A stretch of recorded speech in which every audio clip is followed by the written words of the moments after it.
Dorine, à l'âge de 5 ans, il fallait qu'elle marche entre 5 et 6 km pour aller à l'école quand même le matin.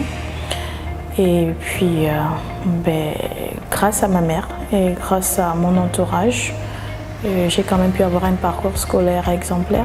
Donc, j'étais plus ou moins la petite brillante à l'école, première de la classe durant tout son primaire.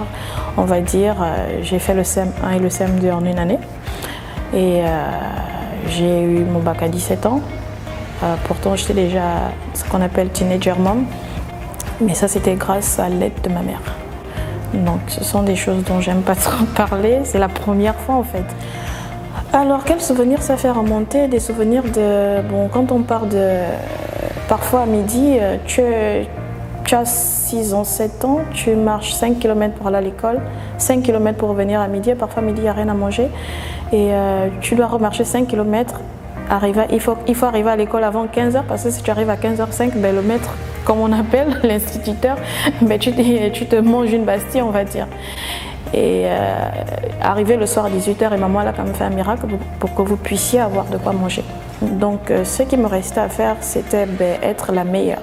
Et j'étais la meilleure et je faisais ramer tout le monde. Oui, je suis fière, je suis super fière de ce que je suis devenue aujourd'hui parce que partir de ça, pour qui je suis aujourd'hui, si je ne peux pas être fière de ça, c'est que ça ne va pas. Donc aujourd'hui, je voyage à travers le monde, je fais ce que je veux, je peux m'offrir ce que je veux dans la mesure du possible. Oui, je suis fière de moi. J'ai mon bac à 17 ans. Avant d'aller en France, donc de rejoindre mon père, je fais un tour à l'UOB. Donc, j'ai eu une très mauvaise expérience à l'UOB. Donc, j'ai fait un parcours sans faute scolaire. Donc, j'étais une élève, ce qu'on appelle une élève brillante. J'arrive à l'UOB et puis vous êtes confronté un matin, il y a un prof qui t'appelle. Il a eu ton numéro de téléphone, comment? Oups, on ne sait pas. Donc, du coup, j'ai dû fuir l'UOB à cause de ça. Ensuite, je suis allée en France, donc comme tout le monde. Là, j'ai fait un parcours en administration des entreprises. Après, je rentre, je commence à travailler. Donc, j'ai quand même beaucoup de chance parce que je me dis, je vais commencer à travailler. Je tombe sur une entreprise qui s'installe à peine au Gabon. Donc du coup, j'arrive dans cette entreprise et je participe à l'installation de l'entreprise au Gabon. Je fais un petit passage au public. Je fais par contre le choix, je refuse d'être fonctionnaire parce que c'est un choix. Je refuse d'être fonctionnaire parce qu'entre-temps, j'ai décidé de me lancer dans l'entrepreneuriat. Donc il fallait que je choisisse, j'ai choisi de rester entrepreneur. Donc je me suis dit, grâce à la politique, on va dire, c'est pas très politique ce que je fais, mais grâce à la politique mise en place par le chef de l'État, c'est-à-dire le décret 12, qui permet aux personnes qui viennent du privé de pouvoir travailler pour le public sans forcément être fonctionnaire. Donc j'ai pu quand même servir mon pays sans être fonctionnaire et garder mes attributs d'entrepreneur en fait à temps plein.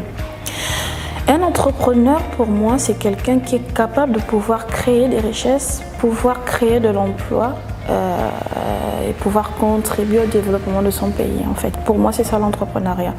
C'est se dire, on peut faire des choses pour les autres, on peut faire les choses pour soi et on peut faire les choses pour son pays. Donc, c'est pas facile, c'est vrai. On va d'échec en échec, mais il ne faut pas perdre son enthousiasme. J'ai lancé avec des proches une ONG qui s'appelle Angelis.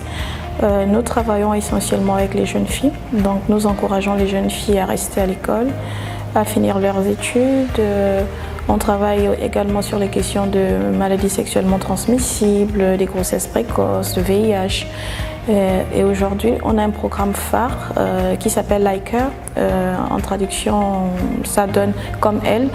Pourquoi comme elle? Nous prenons des jeunes femmes modèles qu'on amène à la rencontre des jeunes filles qui sont encore scolarisées, c'est-à-dire on essaie d'avoir des profils variés, donc des ingénieurs, médecins, avocats. On va prendre une jeune femme qui est juriste, qu'on va présenter aux jeunes filles. La jeune fille voudra être juriste comme la dame. Récemment, vous m'avez vu participer au crowdfunding pour l'achat des crèmes solaires pour les personnes atteintes d'albinisme. En fait, les derniers bénéficiaires, c'était l'association ALBA, donc, qui est une association qui lutte pour le bien-être des personnes vivant avec l'albinisme. On s'est naturellement porté volontaire donc, par ma personne. Donc, avec mes relations. Donc je me suis dit pourquoi pas.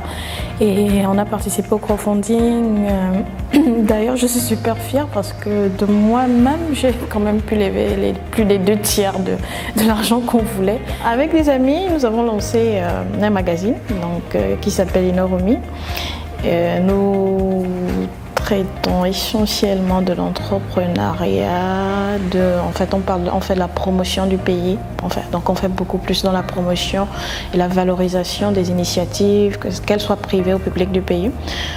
Pourquoi Inorumi? Inorumi veut dire neuf en langue mienné, donc neuf comme les 9 provinces du Gabon, donc on voulait quand même donner, je tenais à ce qu'on ait l'identité du Gabon dans le nom du magazine, qui à la longue devrait être un magazine panafricain.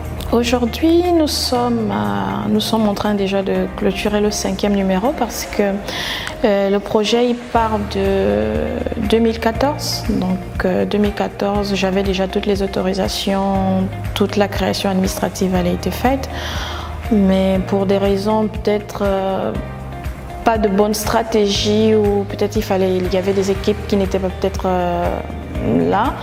Nous n'avons lancé qu'en avril 2018, donc nous sommes un mensuel.